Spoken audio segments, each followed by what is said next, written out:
Don't misunderstand మీరా. ఇప్పుడు old age homes చాలా బాగుంటున్నాయి. సిటీలో చాలా మంది పెద్దవాళ్ళు ఒంటరి జీవితం గడపలేక వాళ్ళ ఏజ్ గ్రూప్ వాళ్ళు వెతుక్కుంటూ వాళ్ళంతా వాళ్ళే జాయిన్ అవుతున్నారు. In fact she may like it also. Think over Shekhar. అమ్మా డాక్టర్ ఏమన్నాడు? పర్లేదన్నారమ్మా. అయితే సర్లే, చంటి బాబు అయితే భోజనం తెప్పించాను. పేషెంట్లకు ఇస్తారమ్మా ఇక్కడ. ఆసుపత్రిలో 66 రోగాలు ఉంటాయి. అవి తింటే ఇంకో 4 వచ్చి పడతాయి. ఇదిగో ఈ క్యారేజ్ నువ్వు మాధవి తినేంటే పిల్లలకి నేను ఇంట్లో పెడతానులే. అందాక ఆకలిస్తే బత్తాయి రసం ఉంది, తాగే. అమ్మా, మాధవి దానికి ఏవి అవ్వదురా. నువ్వు లేనిపోని ఆలోచించుకుంటూ ఇదైపోక. కాదమ్మా, డాక్టరు మాధవని రెస్ట్ తీసుకోమన్నారు, అందుకని. అంతే కదా. అవసరమైతే ఓ 2 నెలల పాటు క్యాంటీన్ పక్కకి వెళ్ళను. మాధవి కంటి ముందు నుంచి కదలను. కన్నార్పకుండా చూసుకుంటాను. అది కాదు, ఇప్పుడు ఇప్పుడు నాకేమవదు.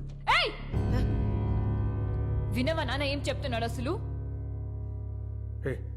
అవతల మనిషి ఏం చెప్పాలనుకుంటున్నాడో, ఏం ఫీల్ అవుతున్నాడో ఏం అక్కర్లేదు నీకు. దివ్య, నీ సొల్లు, నీ సోది, నీ నీ మాటలే ఇంకా. ఊరుకో దివ్య. నాన్న ప్లీజ్. మీ అమ్మ మీకెంతో, మా అమ్మ నాకు కూడా అంతే. నువ్వు ఇలా చేయబట్టే మా అమ్మకి హార్ట్ అటాక్ వచ్చింది.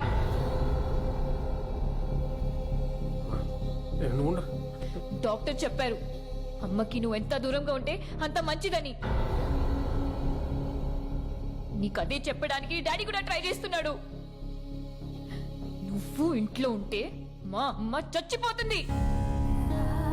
అర్థమైందా? ఏం మాట్లాడుతుంది అది? దానికి అసలు ఏం మాట్లాడుతుంది అది?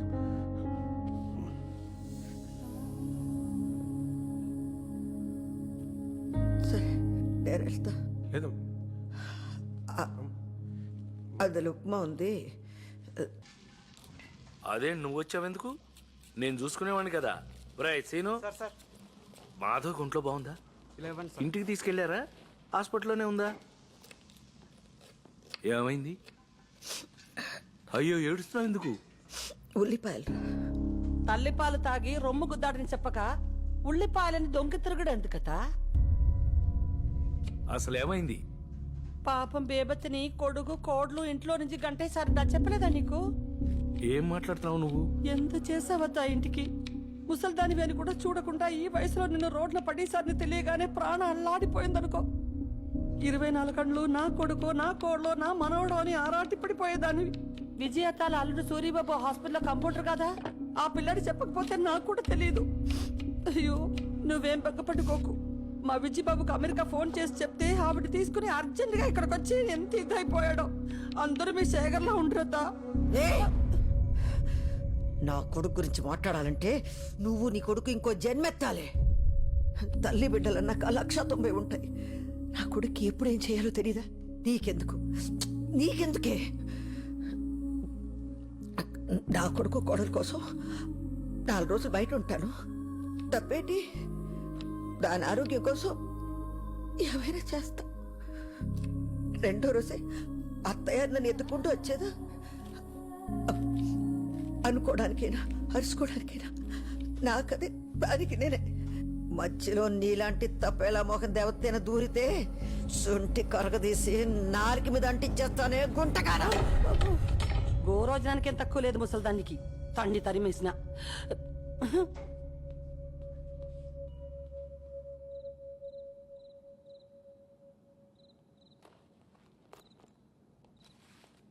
ఎంత జరిగినా నాతో ఒక్క ముక్క కూడా చెప్పలేదు. అంత పరాయివాడిని అయిపోయానా బేబీ? చేసుకున్నది నేను, అనుభవించాల్సింది నేనే. ఇందులో సొంత ఏటి పరాయేటి అంత నా కర్మ. ఇన్ని కష్టాలు పెడుతున్నాడంటే నీకేదో చాలా సుఖాన్ని ఇవ్వడానికే దేవుడు. దేవుడి పేరెత్తక నా ముందు ఏ ఇచ్చాడు ఆడు? నాకు ఏ ఇచ్చాడు? నా చిన్నప్పటి నుంచి ఏం జరిగిందో అన్నీ నీకు తెలుసు. నాకు అవసరం ఉన్నప్పుడు నువ్వు ఉన్నావా? ఎక్కడో మిలిటరీలో ఉన్నావు కదా. పెద్ద గాయకురాలు అయిపోదామని స్కూల్లో పాటలు అయి పాడితే మా బాబుతో చిత కొట్టించి నా నోరు మూయించేశాడ్రా మీ దేవుడు. వయసు వచ్చాక ఒక అబ్బాయిని ఇష్టపడి పారిపోయి పెళ్లి చేసుకుని అప్పుడైనా నాకు నచ్చినట్టు బతకొచ్చు అనుకుంటే పెళ్ళైన ఏడాదికే మా నాన్నగారిని నా చేతిలో పెట్టి నా మొగుడిని చంపేశాడు నీ దేవుడు. దిక్కు మొక్కులేక చంటి పిల్లాడుతున్నాడు ఈ రోడ్డు మీద నిలబడితే ఆదరించడానికి ఎవడూ లేడు సరిగదా.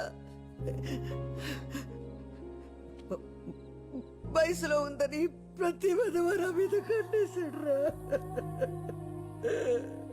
నన్ను కాపాడుకుంటా పిల్లాన్ని పెంచుకుంటా రెక్కలు ముక్కలు చేసుకుని అన్నీ సంపుకుని మొగాడికి మొగుడులాగా బతికాను. ఆడు బొట్టుతో సహా అన్ని లాక్కెళ్ళిపోయినా బంగారం లాంటి బిడ్డనైనా నా చేతికి ఇచ్చాడు అనుకున్నాను రా. ఇప్పుడు ఆడిని కూడా దూరం చేశాడు సంటి. నన్ను ఒక్కసారి చంపితే సాలదని కొట్టి కొట్టి చంపుతున్నాడు రా దేవుడు. రమ్మన్న ఎదురుండని దేవుణ్ణి ఆడో నేను తెలుసుకుంటాను, చూస్తాను.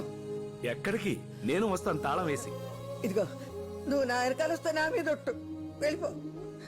నిన్ను చూస్తుంటే నాకు భయం వేస్తుంది బేబీ. చచ్చిపోనులేరా, చచ్చిపోను.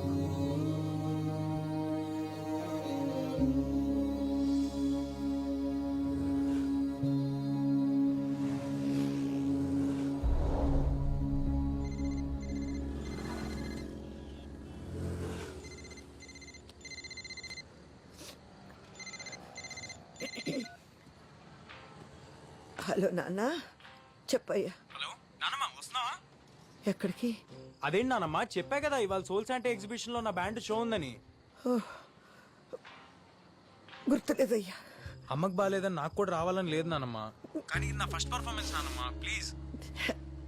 మనసేం బాగాలేదు నాన్న. నానమ్మ, ఇవాళ అమ్మ హెల్త్ బాగుండుంటే అందరూ వచ్చేవారు కదా, నువ్వు కూడా లేకపోతే ఎలాగా? నేను ఎలా పాడుతున్నానో ఎవరు చూస్తారు? వస్తానులే. థ్యాంక్ యూ నానమ్మ, ఐ లవ్ యూ. రీచ్ అయ్యి కాల్ చేయి.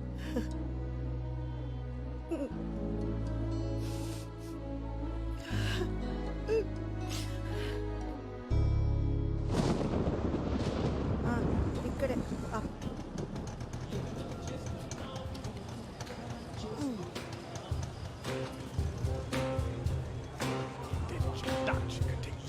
హలో హలో నాన్న, నానమ్మ, నేను ఇక్కడే ఉన్నాను, గేట్ దగ్గర ఉన్నానయ్యా. నువ్వు టికెట్ తీసుకుని లోపలికి వచ్చేసి నేను వస్తున్నా. వస్తాను, టికెట్ తీసుకుంటాను, వస్తాను.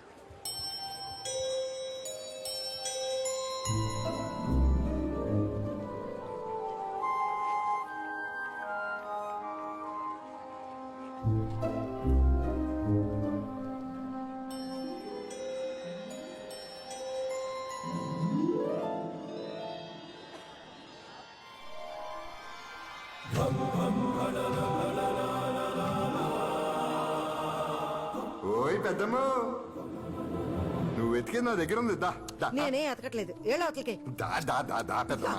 ఇప్పుడు జాతకం అంటే తలరాత బ్రహ్మదేవుడు రాసింది. ఒక 100 ఇవ్వు, నీకు కావాల్సింది నీకు తిరిగి ఇచ్చేస్తాను.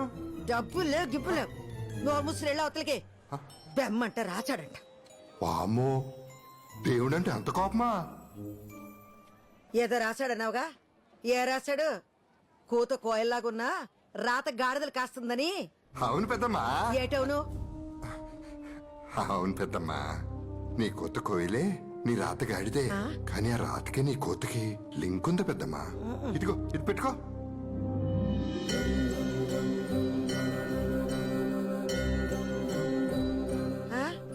ఈ తొండమైన నాకెందుకు? ఈ రోజు వైశాఖ పౌర్ణమి పెద్దమ్మా, చాలా శక్తివంతమైంది. ఈ వినాయకుడిని నీ దగ్గరే ఉంచుకో. ఏటో నీ గందరగోళ మాటలు నువ్వు. నా దగ్గర దీనికి డబ్బుల్లా. నాకు డబ్బులొద్దులే. ఈ రాత్రికి వినాయకుడిని నీ దగ్గరే పెట్టుకుని త్రికరణ శుద్ధిగా నువ్వు ఏదనుకుంటే అది జరిగి తీరుతుంది. సరస్వతి కటాక్షం లభిస్తుంది పెద్దమ్మా. ఏదో ఒకట్లే, నేను వెళ్తున్నా. నీతో కూర్చుంటే ఏదో ఒకటి చెప్పి డబ్బులు లాగేలా ఉన్నావు. శుభం, మనోవాంఛ ఫలసిద్ధిరస్తు.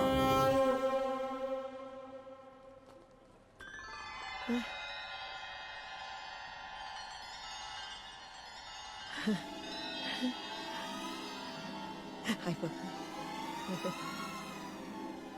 ఆ? సావిత్రి బాబు ఎవరన్నా ఉన్నారా?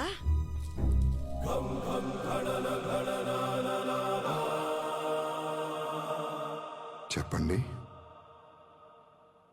మిమ్మల్ని ఎక్కడో చూసినట్టుందండి. చూసే ఉంటారు. ఈ ఫోటో స్టూడియో నాదే. నా పేరు నారాయణ. అందరిళ్లలో ఉంటాయి నా ఫోటోలు. భలే ఉన్నాయండి అన్ని. ఈ కెమెరాలు ఫోటోలు ఎప్పుడో నా చిన్నప్పుడు చూశాను. మళ్ళీ చాన్నాళ్ళకి. అది భానుమతి గారు. ఆ, నా పేరు సావిత్రి గాని చిన్నప్పుడు అందరూ నన్ను భానుమతిలాగా ఉన్నావు అనేవాళ్ళు. ఇప్పుడు కూడా అందంగానే ఉన్నారుగా. మీరు నన్ను పాతికేళ్ళప్పుడు చూడాల్సింది. నేను కాదు, మీరు చూడాల్సింది చేయాల్సింది చాలా ఉంది. ఆ, అంటే అక్కడ కూర్చోండి. మిమ్మల్ని 25 ఏళ్ళు ఉన్నప్పుడులా ఫోటో తీస్తాను. ఇక్కడ ఎగ్జిబిషన్లా లేదండి. పిట్టల ధరలు కోతల రాయలు కూడబలుకుని టెంట్లు వేసుకున్నట్టు ఉందండి. హాయ్, ఎంతండి ఫోటోకి? మీరు తీయించుకుని ఒక అరగంట అలా తిరిగేసి రండి. ఫోటో నచ్చితే మీకు ఎంత అనిపిస్తే అంత ఇవ్వండి. నిజంగా అందంగా వస్తుంది కదా.